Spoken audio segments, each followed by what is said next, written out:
Assalamu alaikum warahmatullahi ta'ala wabarakatuhu. Barkanmu da sake saduwa da ku a cikin wannan sabon shiri. Yau za mu yi bayani ne akan yadda mutum zai ɗora hoton account ɗinsa na Gmail, zai ɗora masa hoto. To na farko za ka shiga ka nemo Gmail app, in ka nemo sai ka shige shi haka ga shi nan a sama. A nan za ka ga wani layuka uku sai ka taɓo shi ga shi nan a can sama za ka ga jeri uku yawwa. To idan ya gwado nan idan ka taɓa layuka uku na saman nan bari mu bari yayi searching yawwa, sai ka taɓa sai ka jawo ƙasa kai scrolling ɗinsa down, za ka ga inda aka rubuta setting, to idan ka shiga setting sai ka zaɓi account ɗin da kake so ka ɗorawa. Misali ni na biyun na ukun nan zan ɗauka, nan ma sai ka shiga na farko inda aka rubuta my account, sai mu jira ya gama searching.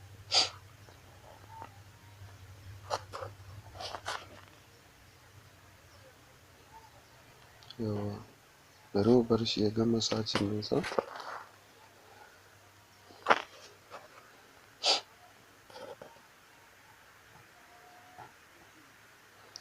Yawwa, to ka ga ya kawo abin da za ka yi, wannan na ɗigo-ɗigon nan sai ka jawo shi na biyu, a nan wajen za ka ga alaman ɗan hoto ƙarami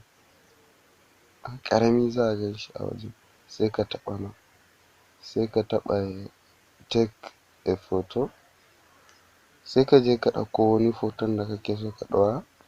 Akwai wani hoto na da na yanke, bari in ɗauko shi nan, ina ma yake, yawwa ga shi nan, sai ka taɓa, ka ga dai hoton da na ɗora, yawwa bari ya gama searching ɗinsa.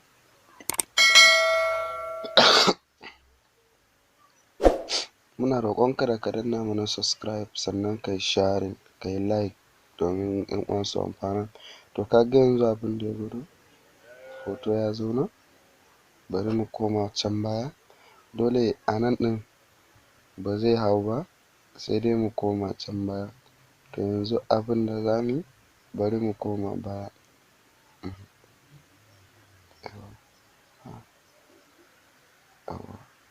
again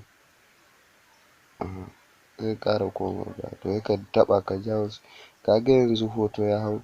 To insha Allahu haka za ka yi ka ɗora wannan Gmail ɗinka hoto. Mun gode da kallon tashar Mobart TV.